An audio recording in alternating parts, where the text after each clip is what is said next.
I want to tell you that what gets in the way of problem solving is that it is not a natural man thinking process. You must reprogram yourself to do it. Because the way we tend to think, us mere mortals, what we tend to do is make all kinds of mistakes as it relates to problem solving. And so what I need to do is show you the 4 major mistakes first so you can remind yourself not to do them. Then I'll show you the process, okay? All right, first one says in plant. And next to in plant, would you write photomat? Just write it down, photomat. And next to photomat, write lightning, like thunder and lightning.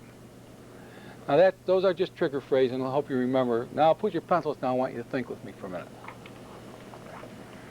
Do you all have photomats where you live? You know what they are? All of you? Okay. Well, one day, this story, this is a true story, it happened in Chicago. A woman pulled in on a Monday morning up to a photomat to pick up her pictures that she dropped off, I don't know, the day before or something. And they were of a party that she went to Friday night, an important party, a kid's birthday party. Now, when you get your pictures, you want to look at them right away, right? So she pulls over into a parking spot, puts the car up in park, and she starts looking at the pictures. And they all have like a lightning bolt through the middle of them.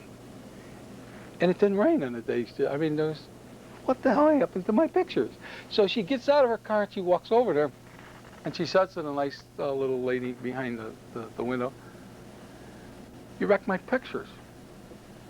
So the woman gets kicked into corporate training module number 1. Says, "There's a photomat's policy, ma'am, that any time you're not thoroughly happy with our results, we replace the film free of charge." She starts to offer another roll of film. This one's what am I going to do? Restage the goddamn birthday party? She's really mad, right? Well, this is only Act 1. That morning, all over Chicago, people are picking up their pictures at Photomat, and there's lightning stuff thrown. And of course, the phone's ringing, and this is serious. This stuff's on the negative, too. I mean, we can't fix this. Serious. So, by the time the national sales manager gets sat on by about noon, the phones have been ringing off the hook, and people are screaming and moaning, threatening to sue, which they probably can't do.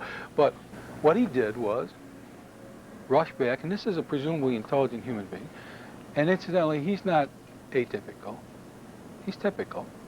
He rushed back into the plant, up the plant manager's bazoo, and said, "Shut these goddamn machines down and get a serviceman in here and figure out what the problem is." Now, there are 4 automatic processing machines in the Chicago operation. What is the chance of all 4 machines simultaneously developing the same mechanical defect? It might be impossible. The number's way out there, isn't it? Power failures. Yeah. But that wouldn't be the machines, that would be an external source. So what they did, they called in Kodak, because these are automatic processors, and they shut the operation down, backed up on all the processing and delivery, and ran each machine through a complete maintenance check. Realigned rollers, cleaned all new fluid, problem was still there. And the Kodak guy did just what they were told. They rebuilt each one of the machines. It took them about a week. Problem still there. Next thing they did was they went out into the warehouse and they sprayed the ends of the rolls of photographic paper with iridescent paint and said, "Don't use any of this stuff. Bring us in new paper." Problem still in place. Then they threw Kodak out and brought in another paper. Problem got slightly worse. Then, this was my favorite. They ordered lie detector tests for every one of the production employees. This is a true story. This is a true story. It's one of the contributors to them going BK. Lie detector test. Because obviously somebody's sabotaging this place, right? Finally, this operation is shut down, and what they are now doing is flying all of the the need to be developed film to St. Louis in a light plane where they have another processing plant and bring it back. So now they've gone from their famous 1-day delivery to 2- or 3-day delivery, and this place is shut down. Now, How I happen to know the story is I had a good friend who was an accountant, CPA by the name of Arthur Krauss.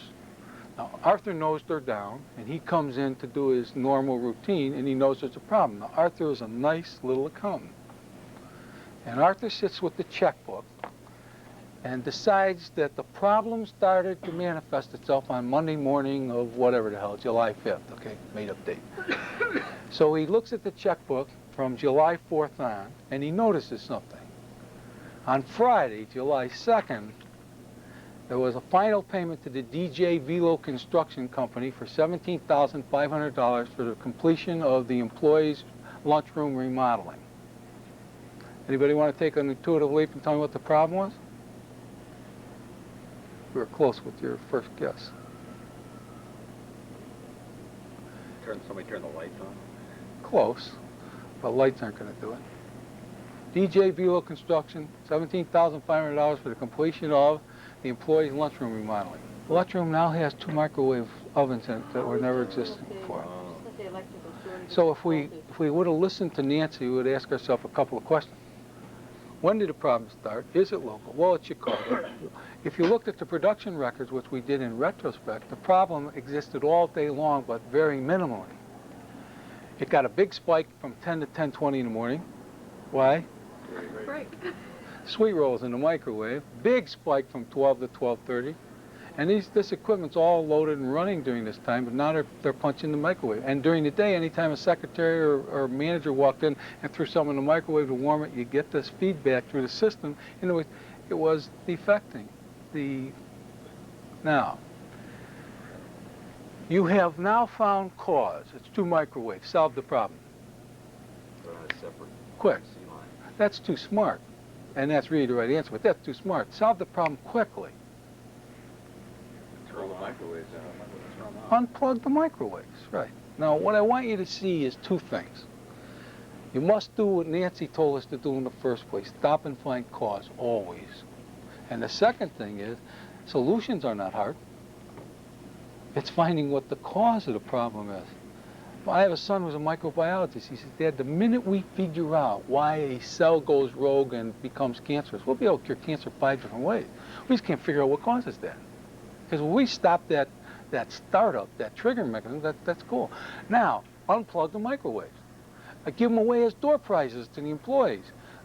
Adverse consequence, they're pissed off because they don't have microwaves. But Greg, they did solve the problem with the way you just said. I think it cost them $200 and some.